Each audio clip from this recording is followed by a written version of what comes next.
Reinhard Heydrich, one of the most feared leaders of the Nazi regime, was a key architect of the Holocaust and head of the Reich Main Security Office, which included the Gestapo, the SD, and the Kripo. Known for his ruthless efficiency, Heydrich played a central role in planning and executing the genocide against the Jewish population in Europe.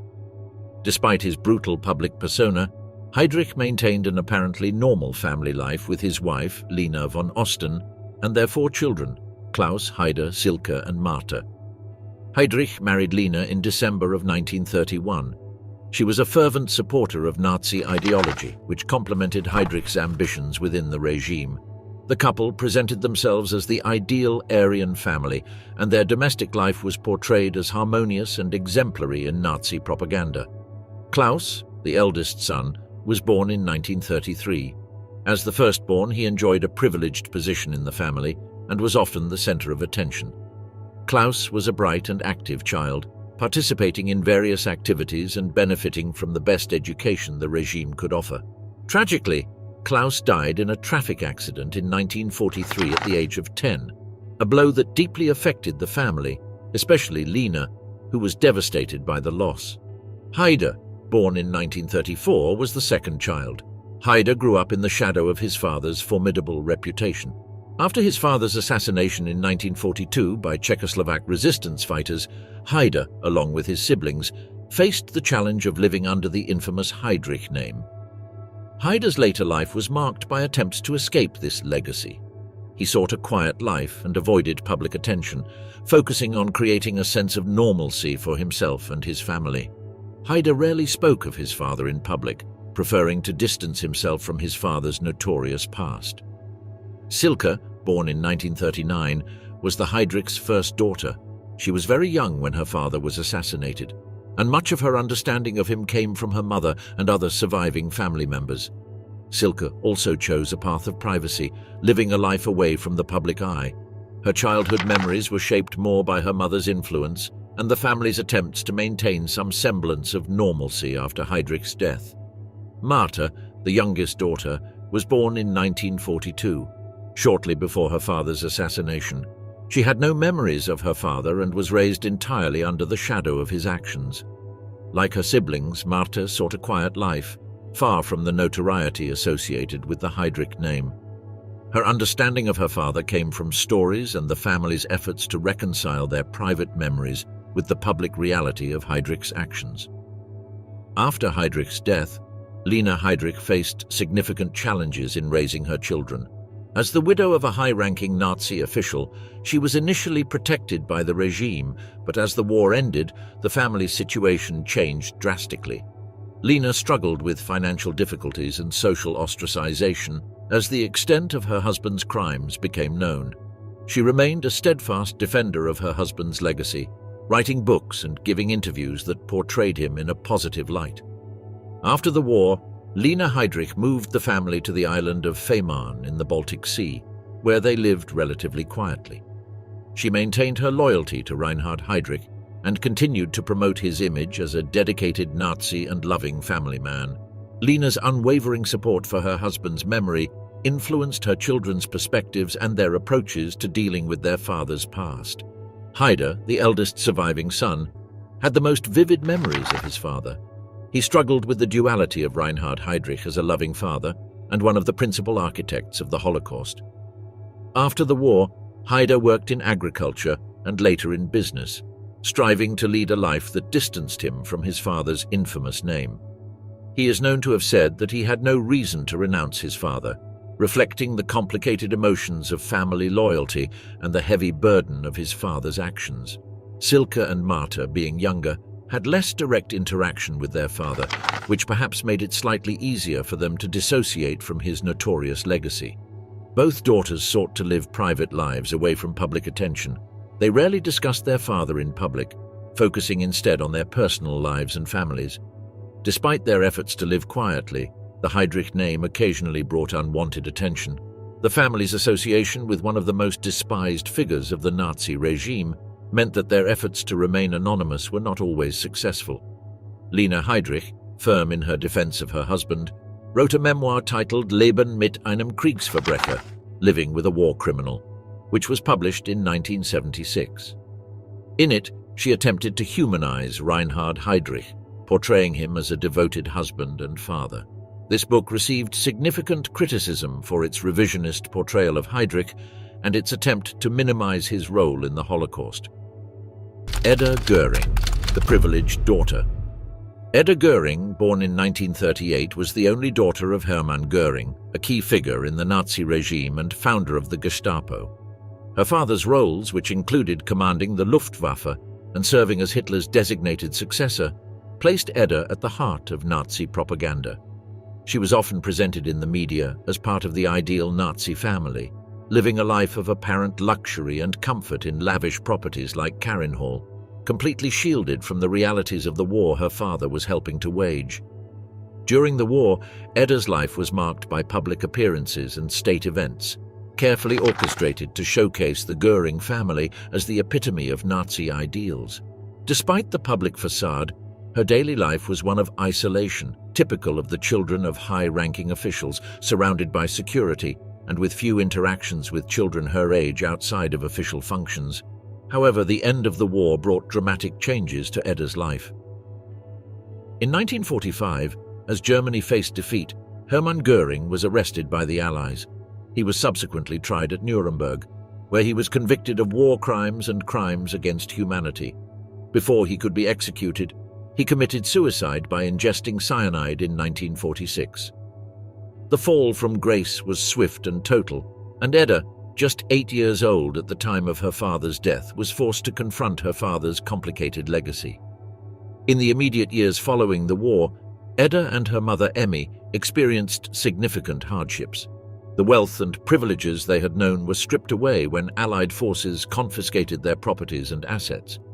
Eda's mother struggled to protect her from public scorn and the denazification process that sought to purge German society of Nazi influences.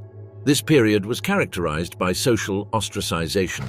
The Göring name became a burden that Eda had to bear in all aspects of her life, from education to the simplest social interactions.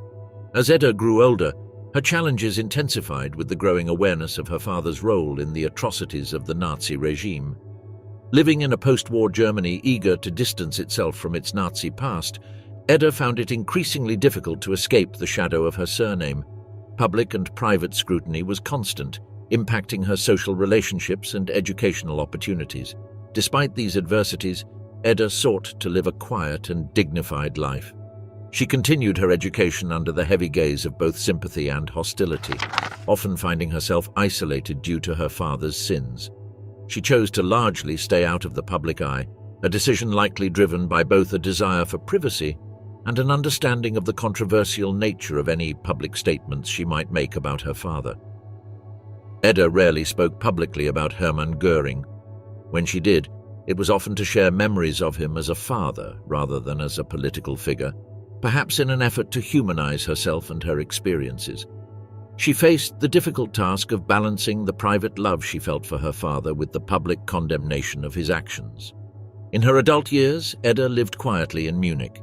She never married or had children, decisions that may have been influenced by her family's history and the desire to avoid further scrutiny for future generations. Eda passed away in 2018. Gudrun Himmler, heir to terror. Gudrun Himmler, born in 1929, was deeply influenced by her father, Heinrich Himmler, a central figure in the Nazi regime and one of the architects of the Holocaust. Known as Puppy by her father, she experienced a childhood that starkly contrasted with the atrocities her father orchestrated. Heinrich Himmler showed a tender and caring side towards Gudrun, vastly different from his public persona as the ruthless leader of the SS. This duality in her father's identity profoundly shaped Gudrun's perspective and emotional development. Raised in a privileged environment, Gudrun was shielded from the brutal realities of the war thanks to her father's high-ranking position, which provided her with private tutors and an isolated lifestyle. This isolation largely kept her ignorant of the harsh realities outside her immediate surroundings. She frequently appeared at public events alongside her father, depicted in photographs that portrayed the ideal Nazi family, further involving her in her father's public life. The collapse of Nazi Germany brought a sudden and harsh reality to Gudrun's life. In 1945, when the Allies captured her father, he committed suicide by ingesting cyanide during an interrogation. This event marked a significant turning point for Gudrun, who was only a teenager at the time, thrusting her into a tumultuous post-war world in which she and her mother Margaret were detained by the Allies and faced intense scrutiny due to Heinrich Himmler's actions. After the war, Gudrun's unwavering loyalty to her father's memory defined her life. She consistently refused to accept the criminal nature of her father's actions, choosing instead to remember him as the affectionate father she knew. This denial significantly influenced her, leading her to become involved with Stille Hilfe, an organization dedicated to aiding former SS members who were imprisoned or in hiding. Her activities extended into neo-Nazi circles, where she used her influence to rally support for those who remained loyal to the Nazi cause. Over the decades, Gudrun participated in memorial services for Nazis, provided support to imprisoned war criminals, and actively engaged in organizations that sought to assist former Nazis. She became a central figure in these controversial circles, often generating public outrage. Gudrun also maintained international connections within neo-Nazi organizations, extending her influence beyond Germany. Her presence at public events and speeches often included narratives that glorified her father and other Nazi figures, contributing to a skewed historical perspective that sought to rehabilitate their reputations. This stance made her a highly controversial figure, facing criticism from historians, Holocaust survivors, and the general public, who viewed her actions as attempts to distort historical truths. Shadows of Auschwitz. The children of Rudolf Hess. Rudolf Hess, known as the Commandant of Auschwitz, one of the most infamous Nazi concentration camps, was responsible for the systematic murder of more than 1 million people. His 5 children, Brigitte, Inge, Klaus, Hans Rudolf, and Heydrich, grew up in close proximity to the camp. The children lived in a villa just a few hundred meters from Auschwitz, shielded by their parents from the horrors occurring beyond their home. Despite their father's central role in the atrocities, the Hess children experienced an apparently normal childhood, marked by domestic routines and typical family dynamics that one might expect in any household. Rudolf Hess, although a strict and authoritarian figure, was often described by his children as a loving and committed father when he was home. This dichotomy between the loving father and the ruthless commandant created a challenging relationship dynamic, as the children were largely unaware of the magnitude of their father's crimes during their formative years. The children often accompanied Hess on walks and participated in family outings that included picnics and other normal activities, creating a stark contrast between their private family life and the genocide their father orchestrated. This semblance of normalcy was a deliberate facade maintained by both Rudolf and his wife, Hedwig, who sought to protect their children from the grim realities of their surroundings. Hedwig played a particularly strong role in this, focusing on nurturing a loving home environment and keeping the children's daily lives as far removed as possible from the external reality. However, the end of World War II brought the realities of their father's actions into unavoidable focus. As the Third Reich collapsed, the family was captured by the Allies. Rudolf Hess was later tried and executed in 1947 for his crimes. The children, now fully aware of their father's role in the Holocaust, faced a new reality marked by stigma and reproach. The family dispersed. After the war, the lives of Rudolf Hess's children were profoundly affected by their father's notorious actions. The immediate aftermath of the war saw the family in disarray, struggling to come to terms with the weight of their father's actions and the public condemnation. The children, especially the older ones, had to confront a world that was hostile and suspicious toward them because of their father's infamous role in the Holocaust. Brigitte, the eldest daughter, faced significant challenges due to the Hess surname. She was just entering adulthood when her father was captured and executed. The disgrace associated with her surname made it difficult for her to lead a normal life. Eventually, she moved to Spain, hoping to escape the shadow of her father's crimes. In Spain, she changed her name and worked hard to build a life disconnected from her past.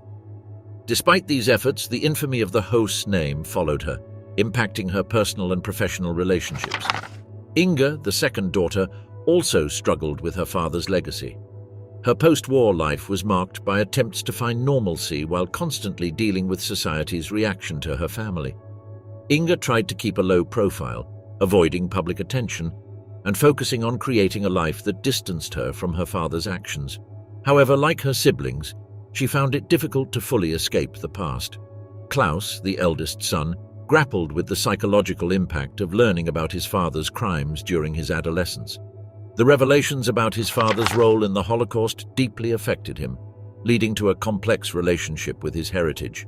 Klaus struggled with feelings of guilt and shame, compounded by public hostility toward him. He sought to understand and reconcile his father's actions, a journey that was both personal and painful. Hans Rudolf, another son, also faced the burden of his father's past. His life after the war involved a continuous struggle with his identity and how the public perceived him. The Hess surname was a constant reminder of his father's atrocities, making it difficult for Hans Rudolf to establish an independent identity, free from the shadow of Auschwitz. Heydrich, the youngest daughter, was very small during the war and therefore had fewer direct memories of her father and family life at Auschwitz. However, she too was affected by the legacy, growing up with the knowledge of her father's actions. Heydrich's life was marked by a constant effort to understand her family's past while trying to forge a future not defined by it. Wolf Rüdiger Hess, the legacy of the deputy. Wolf Rüdiger Hess, born in 1937, was the son of Rudolf Hess, Hitler's deputy Führer, and one of the most enigmatic figures of the Nazi regime. Hess's dramatic solo flight to Scotland in 1941, in an attempt to negotiate peace with Great Britain, marked a significant turning point for the family. Captured and imprisoned by the British, Hess spent the rest of his life in captivity, first in Britain and then in Spandau Prison, Berlin, where he was held until his death in 1987. This act had a profound impact on the young Wolf Rüdiger, who was only 4 years old at the time. As he grew up, Rüdiger was raised by his mother, Ilse Hess, who was a staunch defender of her husband's ideals. The absence of his father was a defining aspect of his childhood, shaping his views and life decisions. Ilse worked tirelessly to secure her husband's release, a cause that Wolf Rüdiger would adopt as he grew older. The Hess family lived under constant scrutiny and faced significant public and private challenges due to Rudolf's high-profile position within the Nazi hierarchy and his subsequent notoriety. As Rüdiger matured, he developed a deep loyalty to his father, influenced by the narrative upheld by his mother. He pursued a career in architecture, but his professional life was often overshadowed by his dedication to advocating for his father's release. Wolf Rüdiger spent much of his life campaigning for his father's freedom, arguing that Rudolf Hess was a prisoner of peace rather than war. He organized petitions, wrote letters, and participated in public speeches to draw attention to what he saw as the injustice of his father's continued imprisonment. Rüdiger authored several books and articles that sought to present his father in a more sympathetic light. He argued that Rudolf Hess's flight to Scotland was a genuine attempt to negotiate peace, and that he was not fully aware of the magnitude of the Holocaust. These claims were met with skepticism by historians and the public, who largely viewed Rudolf Hess as complicit in the crimes of the Nazi regime. Despite the controversy, Wolf Rüdiger remained steadfast in his mission, often facing criticism and negative reactions for his views. Rüdiger Hess's dedication to his father's legacy was both a personal mission and a public effort. He maintained a dual role as an architect and activist, constantly striving to balance his professional career with his advocacy efforts. This dual role was a delicate balance, as his public defense of his father often intersected with his professional life, sometimes leading to public scrutiny and criticism. Throughout his life, Rüdiger faced significant challenges due to his father's infamy. In the post-war period, Germany was undergoing a process of denazification, and the name Hess was inextricably linked to the Nazi regime. This association affected Rüdiger's social interactions and career opportunities. Despite these challenges, he pursued his career in architecture with determination, contributing to several projects and establishing a professional reputation independent of his father's legacy. Rüdiger's personal life was also marked by his father's prolonged imprisonment and the family's efforts to secure his release. He regularly visited Rudolf Hess in Spandau Prison and maintained close correspondence with him. These visits were both emotionally exhausting and a source of motivation for his advocacy. Wolf Rudiger's commitment to his father's cause extended to international platforms, where he sought support from various political figures and organizations that believed in his father's innocence or viewed his continued imprisonment as unjust. The family's life was further complicated by the political climate of Cold War Germany, where Rudolf Hess's imprisonment in Spandau was not only a matter of historical justice, but also a geopolitical issue. Spandau prison was jointly administered by the Allied powers, and the decision to release or continue imprisoning Rudolf Hess was influenced by broader political considerations. Rudiger's campaigns for his father's release, therefore, intersected with these broader political dynamics. Wolf Rudiger's death in 2001 marked the end of a lifelong struggle to rehabilitate his father's name and secure his release. Rolf Mengele, the descendant of the geneticist. Rolf Mengele, born in 1944, was the only son of Josef Mengele, the infamous Angel of Death at Auschwitz. Josef Mengele gained notoriety for his cruel medical experiments on prisoners, particularly twins at Auschwitz, where he was responsible for the death and suffering of countless individuals. After the war, Mengele managed to evade capture and fled to South America, living in Argentina, Paraguay, and Brazil under various aliases until his death in 1979. Rolf was born into a world deeply marked by his father's actions, although he was initially unaware of the extent of his progenitor's infamy. Raised by his mother Irene after his parents separated, Rolf grew up in Germany under his stepfather's name, which provided him with a layer of protection against immediate recognition and allowed him a semblance of normalcy during his childhood. Irene remarried, and Rolf adopted his stepfather's surname, which made it easier for him to navigate his early life. It wasn't until Rolf was a teenager that he discovered the identity of his biological father and the horrific crimes associated with his name. This revelation shocked him deeply and led to a tumultuous period of personal reflection and struggle. Rolf pursued a career in law, possibly as a way to establish a clear and moral path that starkly contrasted with the legacy of cruelty and anarchy left by his father. Rolf's relationship with his father was complicated and fraught with conflict. They corresponded occasionally, but it wasn't until 1977 that Rolf traveled to Brazil to meet Josef Mengele for the first and only time. This encounter was deeply disturbing for Rolf, who struggled to reconcile the image of the frail old man he met with the monstrous figure known in history. The meeting marked a turning point for Rolf, who decided to cut all contact with his father afterward, a decision that underscored his repudiation of Josef Mengele's actions. Despite his efforts to distance himself from his father, Rolf's life was constantly overshadowed by the notoriety of the Mengele name. The media and historians often sought him out for information about his father's whereabouts and actions. Despite the constant shadow of his father's infamy, Rolf strove to live a life marked by integrity and normalcy. His career in law was a deliberate choice to establish a professional identity distinct from his father's horrific legacy. Throughout his life, Rolf frequently faced the need to publicly denounce his father's actions, which he did unequivocally. He expressed deep remorse and sympathy for the victims of the Holocaust, emphasizing that while he could not be held responsible for his father's crimes, he recognized the moral duty to confront and remember those atrocities. Rolf's journey to Brazil in 1977 to meet his father was a significant and traumatic event. During the visit, Josef Mengele was living under an alias and in hiding, constantly fearing capture. Rolf described the encounter as emotionally exhausting, filled with a mix of familial affection and deep moral revulsion. After this meeting, Rolf chose to sever all contact with Josef Mengele, a decision that symbolized his rejection of his father's ideology and actions. This decision also reflected Rolf's desire to protect his own family from the toxic legacy of his father. He sought to shield his children from the stigma and ensure they could grow up without the burden that had overshadowed his own life. Rolf's stance on his father's crimes was clear and firm. He spoke openly about the horror of the Holocaust and his father's role in it, condemning Josef Mengele's actions and expressing a deep sense of personal sorrow for the victims. This public denunciation was crucial for Rolf to forge an identity separate from his father's legacy. Despite his efforts to lead a quiet and private life, Rolf Mengele remained a figure of public interest, especially among historians and journalists who sought to learn more about Josef Mengele's life after the war. The notoriety of his father's name meant that Rolf often found himself in the uncomfortable position of having to answer for crimes he neither committed nor condoned. Throughout his life, Rolf focused on his immediate family, striving to provide a stable and loving environment for his children. He sought to instill values of empathy, justice, and moral responsibility, aiming to ensure that the next generation could overcome the dark shadows cast by their family's history.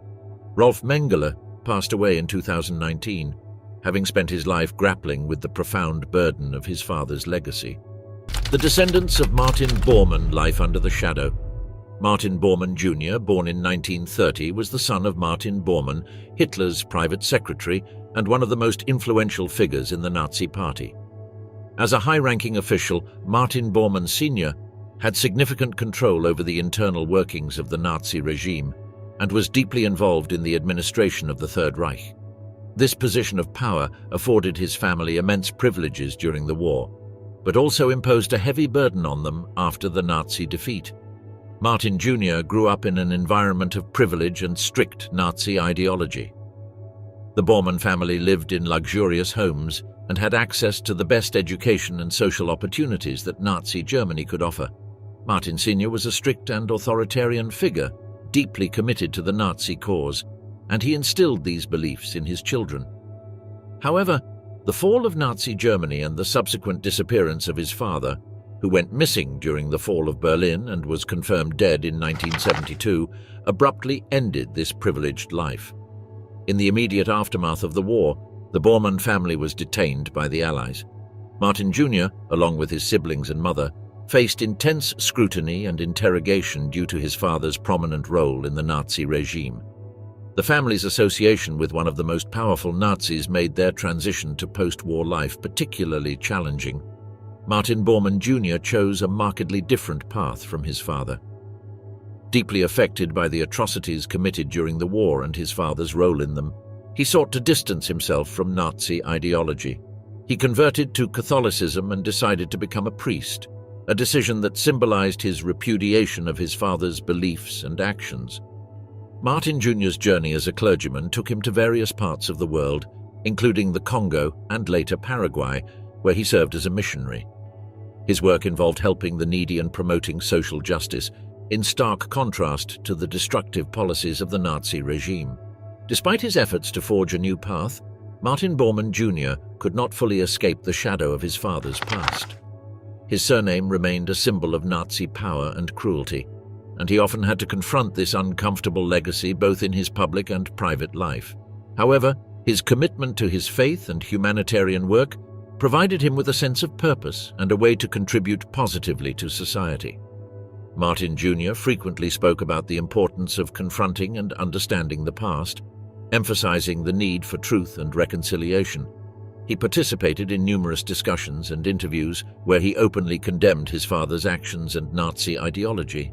This willingness to face his family's history, rather than deny or hide it, was a crucial part of his personal journey and his efforts to promote healing.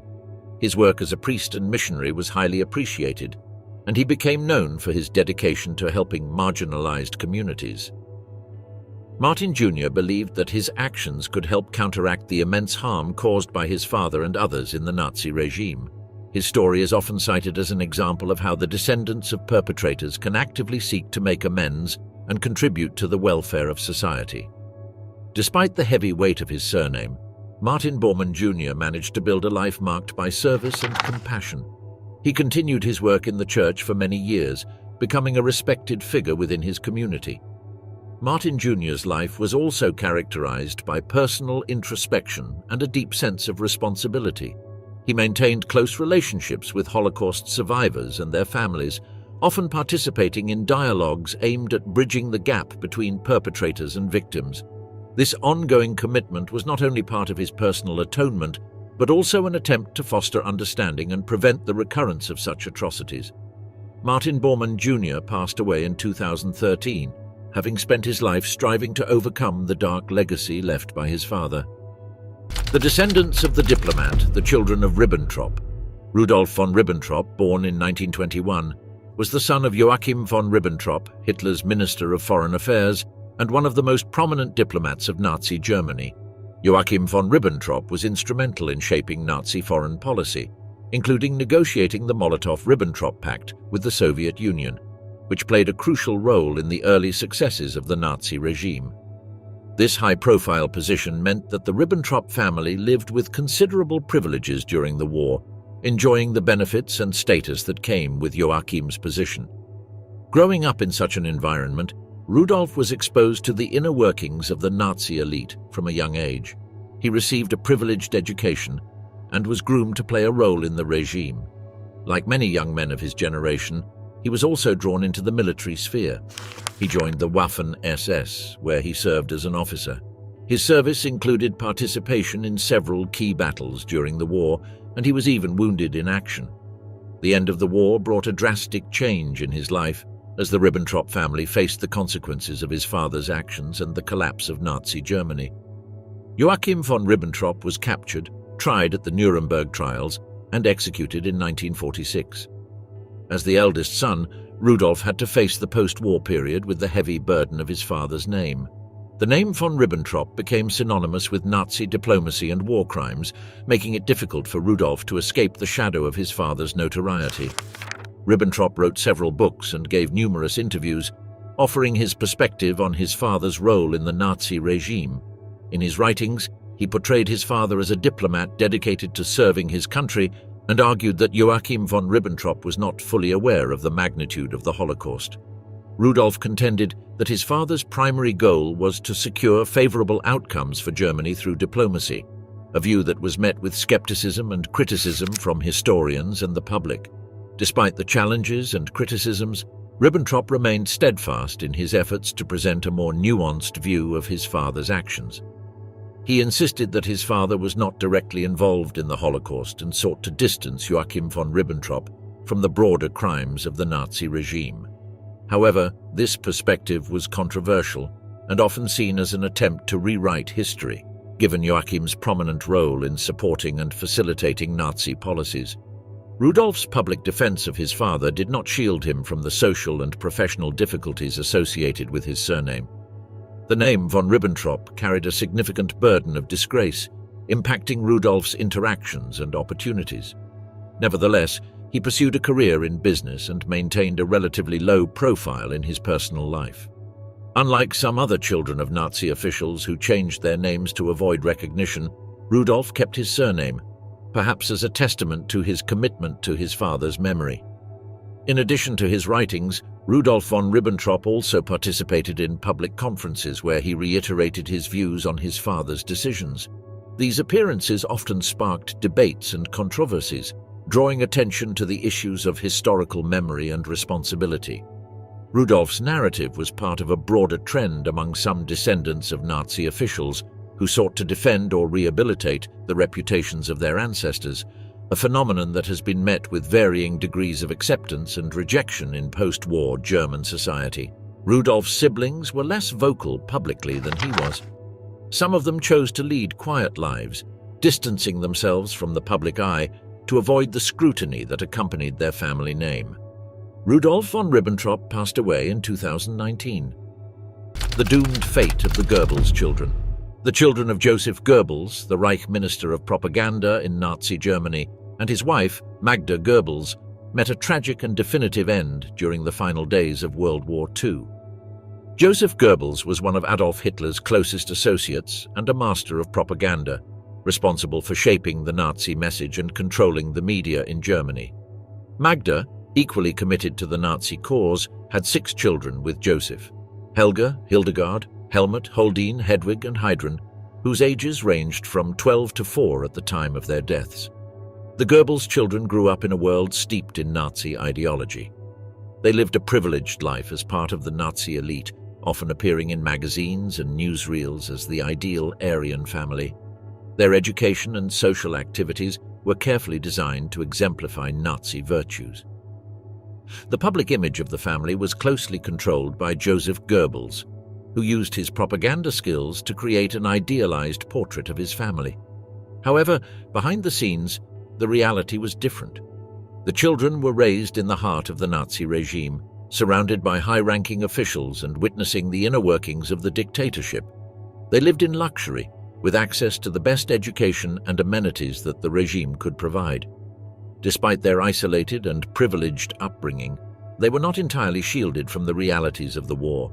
The Goebbels family remained in Berlin even as the city was bombed by Allied forces, demonstrating their commitment to the Nazi cause.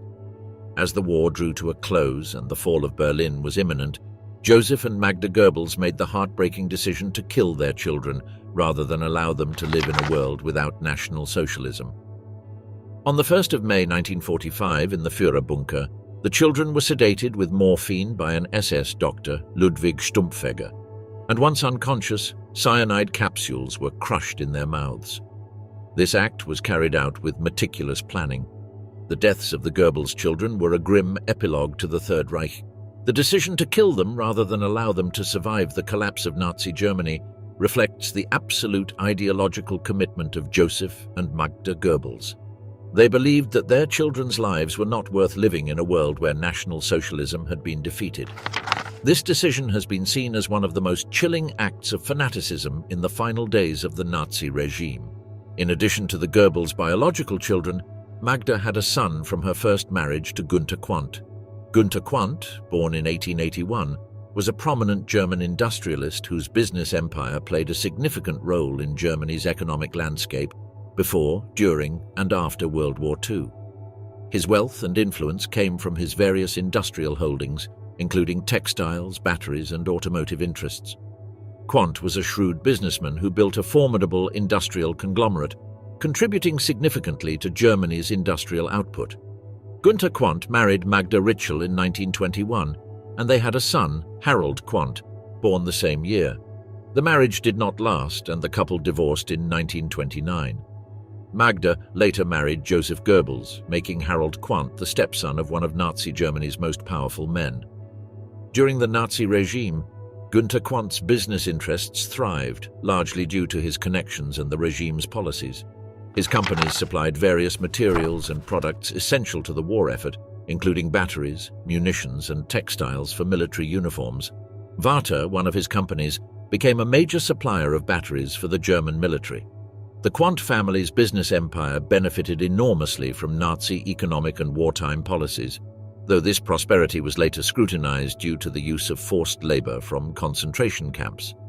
Günter Quandt's relationship with the Nazi regime was nuanced. While not as openly political as his ex-wife Magda and her second husband Joseph Goebbels, he benefited from and supported the Nazi regime through his business activities. This support included capitalizing on the regime's policies to expand his industrial empire and using forced labor from occupied territories and concentration camps in his factories.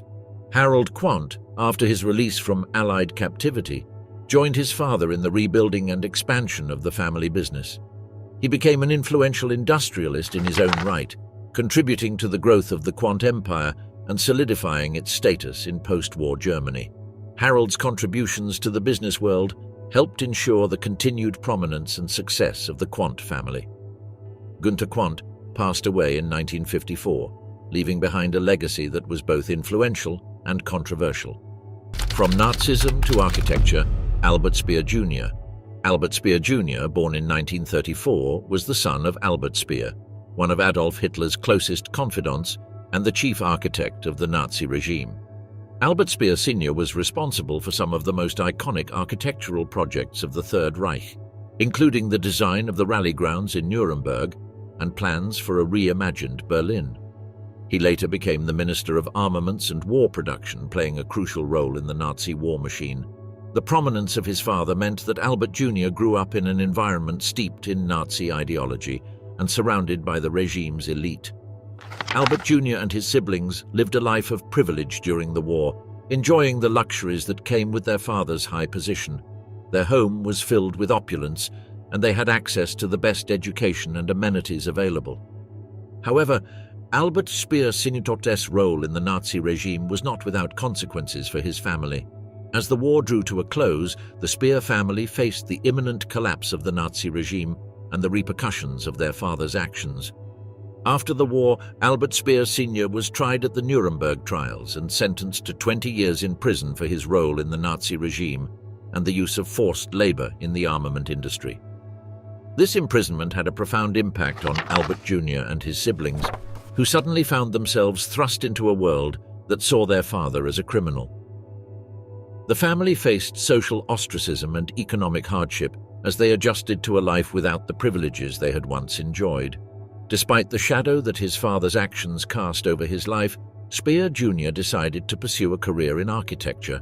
He studied architecture in Munich and later established his own firm, Albert Speer and Partner, which became known for its innovative approach to urban planning and sustainable design. Unlike his father's often grandiose and monumental style, Albert Jr. focused on practical and environmentally conscious projects. His firm worked on numerous high-profile projects around the world, including the master plan for the 2008 Beijing Olympics and urban development projects in Saudi Arabia. Albert Jr.'s relationship with his father was complex.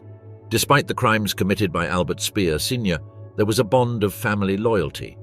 Albert Jr. visited his father in prison and maintained correspondence with him, seeking to understand and reconcile the public image of his father with his personal memories. These interactions were crucial in shaping Albert Jr.'s views on responsibility and the impact of his father's actions on their family. Albert Speer Jr.'s career in architecture allowed him to forge a distinct identity separate from his father's notorious legacy. His firm, Albert Speer and Partner, became known for its innovative approaches to urban planning and sustainable design, emphasizing functionality and environmental awareness over monumental grandeur. One of Albert Jr.'s most notable projects was the master plan for the 2008 Beijing Olympics. His firm's involvement in this high-profile project demonstrated his expertise in creating large-scale urban plans that balanced functionality, aesthetics, and sustainability. The successful execution of this project further cemented Albert Jr.'s reputation as a leading figure in the field of architecture and urban planning. Another significant project was the expansion of King Khalid International Airport in Riyadh, Saudi Arabia. This project showcased Albert Jr.'s ability to adapt to different cultural contexts and design environments that met the needs of rapidly growing cities.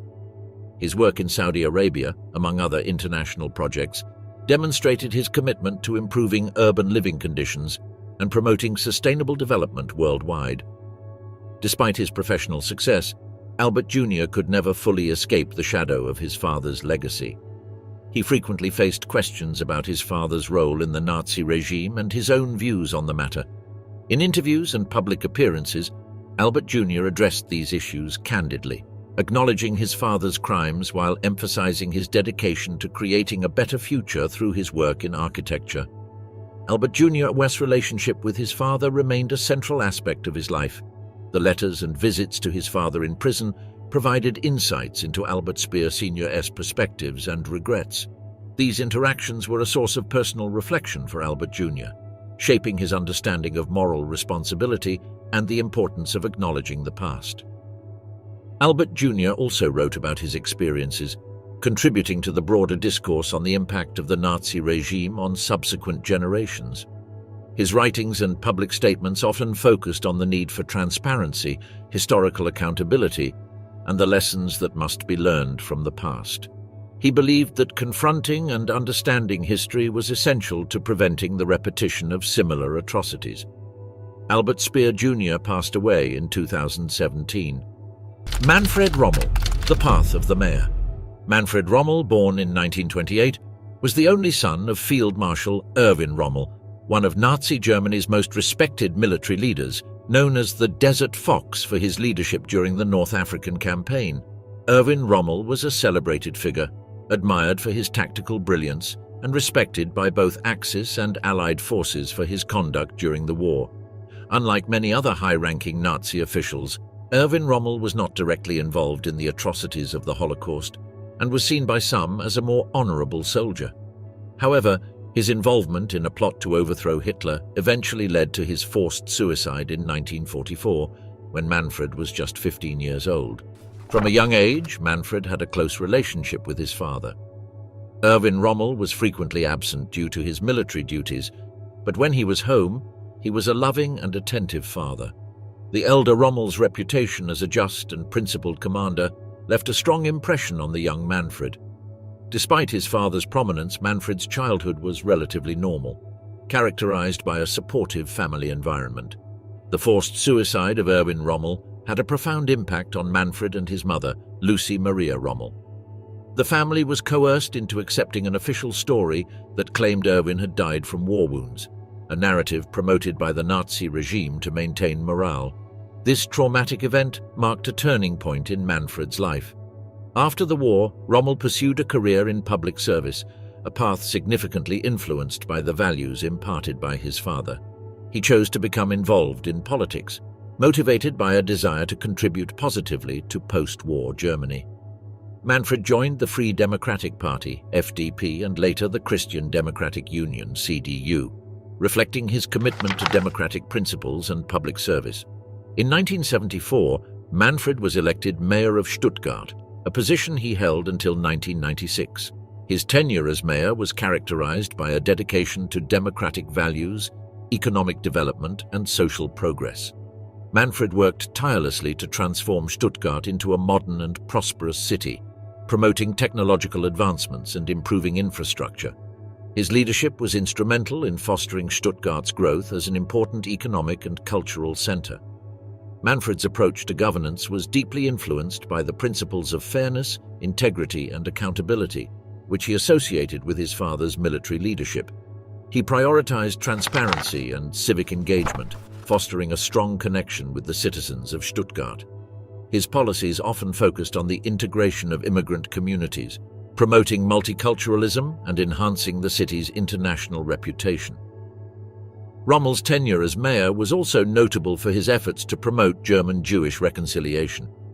He maintained a lifelong friendship with Elie Wiesel, a Holocaust survivor and Nobel laureate, and was active in fostering dialogue and understanding between different communities. This commitment to reconciliation stood in stark contrast to the exclusionary and racist policies of the Nazi regime under which he had grown up. Manfred became known for his progressive views on immigration and his advocacy for the rights of foreign workers in Germany. His policies helped integrate immigrant populations into the community, enriching Stuttgart's multicultural fabric.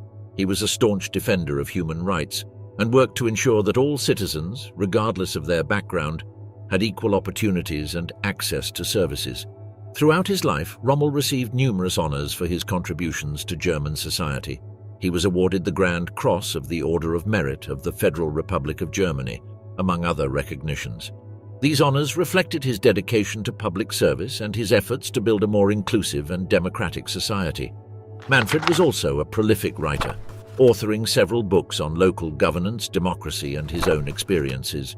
His writings often reflected his deep commitment to democratic principles and the lessons he learned from his father's legacy. He emphasized the importance of learning from history to prevent the repetition of past mistakes, advocating for transparent and responsible government. Despite the positive impact he left as mayor, Rommel's life was not without challenges. His relationship with his father remained a central aspect of his identity. He often spoke of Erwin Rommel with a mixture of admiration and critical reflection, acknowledging his father's military prowess while also recognizing the problematic aspects of his association with the Nazi regime. Manfred Rommel passed away in 2013. Gero Von Manstein, bearing a controversial name. Gero von Manstein, born in 1928, is the son of Erich von Manstein, a field marshal in Nazi Germany, widely recognized for his tactical genius in military operations, most notably for orchestrating the Sichelschnitt Plan, which led to the rapid defeat of France in 1940. However, Erich von Manstein's legacy is also deeply tainted by his involvement in war crimes, particularly during the Nazi occupation of Ukraine and Crimea, where his directives facilitated severe atrocities against Jewish populations and Soviet prisoners of war. From childhood, Gero grew up in the shadow of his father's formidable military reputation. Erich von Manstein, like many high-ranking military officers of the time, was often absent from home, engaged in campaigns across Europe. This absence meant that Gero's relationship with his father was shaped more by Erich's reputation than by direct paternal interactions. The elder von Manstein was a strict disciplinarian, and his expectations for Gero were likely infused with traditional military values of duty, honor, and discipline. During his formative years, Gero witnessed the escalation and eventual fall of Nazi Germany, experiencing firsthand the severe consequences of the war his father helped wage. After the war, Erich von Manstein was captured by the Allies and tried at the Nuremberg trials. He was convicted of war crimes and sentenced to 18 years in prison, though he served only 4 years before being released due to health issues. This period was particularly challenging for Gero, who had to reconcile the public image of his father as a war criminal with his personal memories of him as a father. As Gero matured, he decided to join the military, enlisting in the newly formed Bundeswehr of West Germany in 1955. His career in the Bundeswehr was an attempt to align himself with the democratic and reformed military ethos of post-war Germany, markedly different from the Wehrmacht in which his father had served. Gero's service was marked by efforts to uphold the principles of democracy and responsibility. Gero's military path was undoubtedly influenced by his father's reputation. However, he sought to create a space where his own actions and decisions could speak for themselves.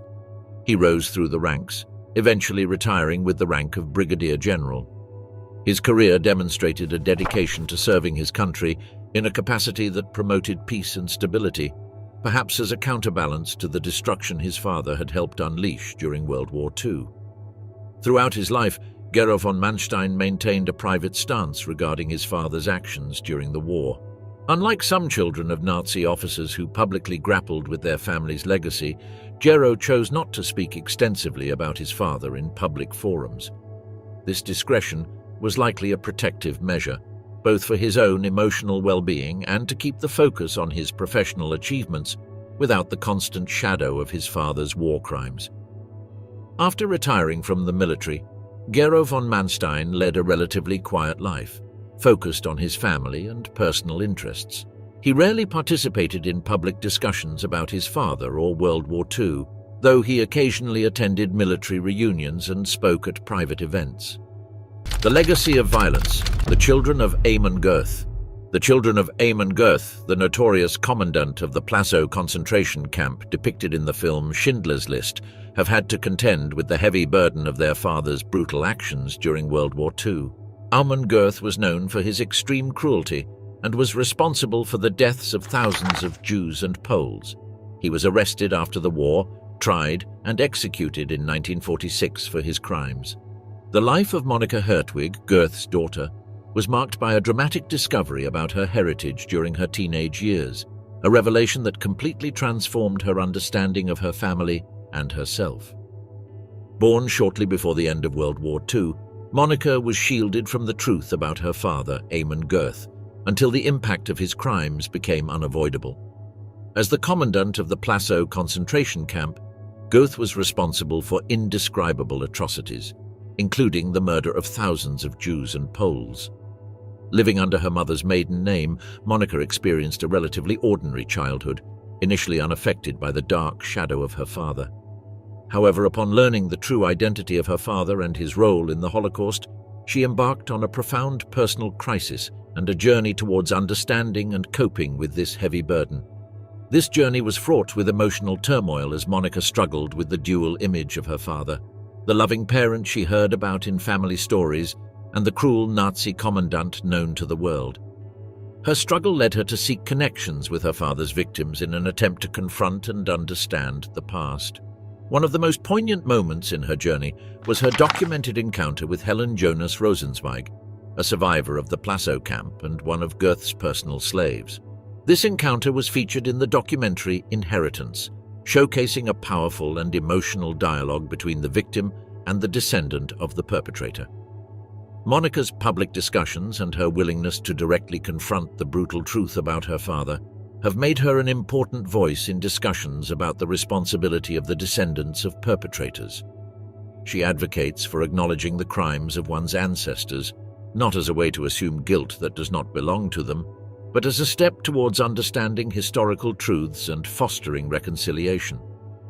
This approach has been central to Monika's life's work, as she has spoken at numerous public forums and educational settings about the need for transparency and Holocaust remembrance. Monika Hertwig's journey has not been without challenges. The shame associated with being the daughter of a high-ranking Nazi official responsible for horrific war crimes often isolated her within her own community and, at times, within her family. Despite these challenges, Monika has remained committed to educating others about the Holocaust and the importance of remembering atrocities to prevent history from repeating itself. Her efforts are aimed at healing both personal and collective wounds, fostering dialogue and understanding among generations affected by the Holocaust. Monika's public stance and involvement in reconciliation efforts have placed her at the forefront of a unique group of individuals navigating the legacy of their ancestors' actions during World War II. By choosing to openly confront her father's past, Monika has contributed to broader debates about how societies can address historical wounds and the roles that the descendants of perpetrators can play in these processes. She emphasizes the importance of facing the truth, no matter how painful, as a necessary step towards genuine reconciliation. In her personal life, Monika has sought to live in a way that honors the memory of her father's victims. She has expressed that while she cannot change her lineage, she can choose how to respond to it, striving to leave a legacy that counters the hatred and violence her father represented. This resolution involves a lifelong commitment to promoting understanding, peace, and justice.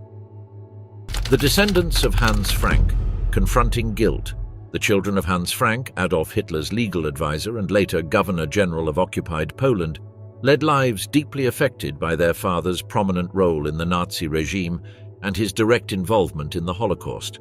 Hans Frank was responsible for the administration of the general government in Poland, overseeing policies that led to the mass exploitation, deportation, and extermination of Jews and other groups. He was captured after the war, tried at Nuremberg, and executed in 1946 for war crimes and crimes against humanity. Hans Frank had 5 children with his wife, Brigitte Herbst, Sigrid, Norman, Brigitte, Michael, and Nicholas. The lives of these children were profoundly impacted by their father's actions and the consequences that followed World War II. Nicholas Frank, born in 1939, is the youngest of Hans Frank's children and the most outspoken in condemning his father's crimes. He has spent much of his life publicly denouncing his father's actions and the Nazi regime. Nicholas's early life was marked by privilege due to his father's high position. However, this privileged existence crumbled with the fall of the Third Reich. After Hans Frank's execution, the Frank family faced significant challenges, including social ostracism and financial difficulties. Nicholas grew up with a deep sense of guilt and responsibility for his father's actions. He became a journalist and author, using his platform to educate the public about the atrocities committed by his father. In his book, In the Shadow of the Reich, Nicholas offers a frank and often scathing account of his father's crimes, contrasting his personal memories with the horrifying reality of Hans Frank's role in the Holocaust. He has also participated in numerous interviews and documentaries, emphasizing the importance of acknowledging and understanding the past to prevent such atrocities from happening again.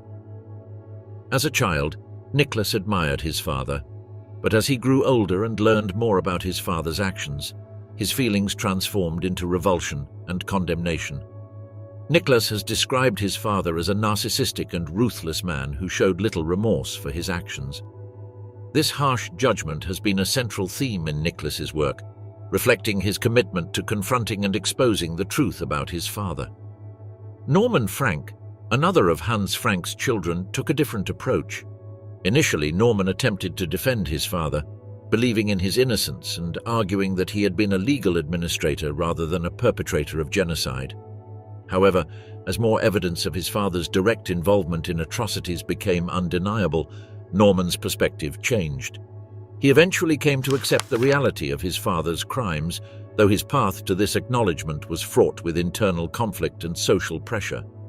Brigitte Frank, Hans Frank's daughter, chose to lead a more private life, avoiding the public scrutiny that came with her last name. Like many children of high-ranking Nazi officials, Brigitte faced the challenge of building a life separate from the shadow of her father's actions. She changed her name and sought to maintain a low profile, focusing on her personal and professional life.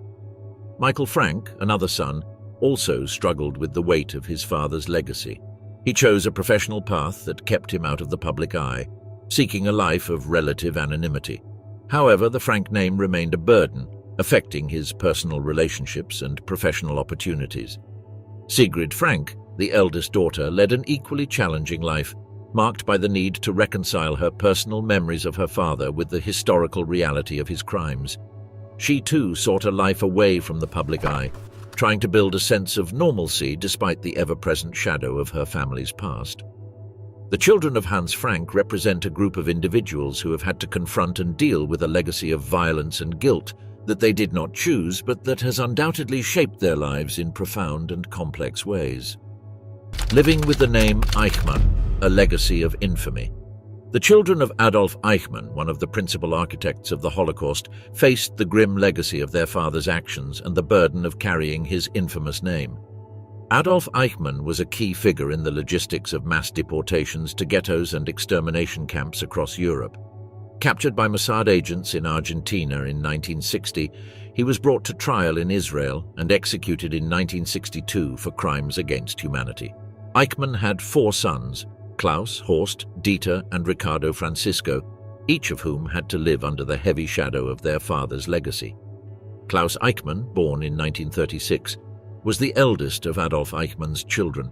He initially lived in Germany but moved to Argentina with his family when his father fled Europe. Klaus grew up in an environment where his father's past was a well-kept secret, but as he reached adulthood, the reality of his father's identity and actions became inescapable. After Adolf Eichmann's capture and subsequent trial, Klaus publicly defended his father, claiming that Eichmann was a victim of Jewish vengeance. Klaus's life in Argentina was marked by this public defense, which led to conflicts with those who knew the true extent of his father's crimes. Horst Eichmann, another of Adolf Eichmann's sons, took a more private approach compared to Klaus. Born in 1940, Horst also moved to Argentina with his family. He occasionally spoke about his father, often reflecting on the difficulty of reconciling the loving father he knew with the orchestrator of the Holocaust. Horst lived a relatively low-key life, trying to distance himself from the public eye. This balance was challenging, as the name Eichmann continued to attract attention and scrutiny from the media and historians. Dieter Eichmann, born in 1942, also faced the burden of his father's name. Like Horst, Dieter chose to keep a low profile, avoiding public discussions about Adolf Eichmann and focusing on living a private life. The stigma of the Eichmann name meant that Dieter, like his brothers, had to deal with the social shame and personal emotional conflict of being associated with one of the most notorious figures of the Nazi regime. Ricardo Francisco Eichmann, the youngest son, born in 1955, was the least directly affected by his father's actions during the war, given that he was born after the family had moved to Argentina.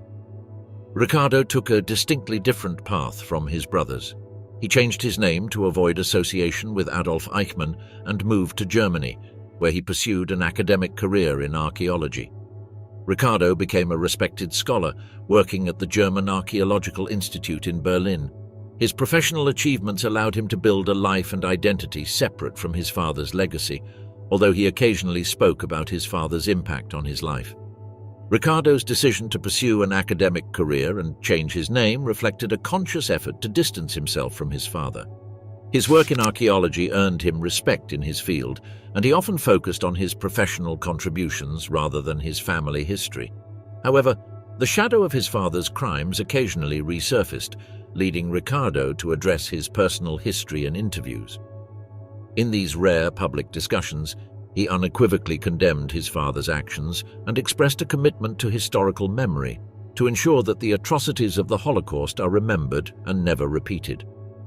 The Eichmann brothers faced unique challenges in dealing with their father's notorious past. Klaus's public defense of Adolf Eichmann reflected the deep family loyalty and denial that some children of Nazi officials exhibited. His stance attracted significant controversy and backlash, further complicating his life in Argentina. The public nature of his defense kept Klaus in the media spotlight, often overshadowing his personal attempts to live a normal life. Horst and Dieter's choice to maintain a low profile was a common response among the descendants of high-ranking Nazis. Both struggled with the emotional burden of their father's actions, which affected their personal and professional lives. Ricardo's path was significantly different due to his academic achievements and efforts to create a distinct identity. His professional success in archaeology provided him with a platform to discuss the importance of historical memory and the need to confront the past.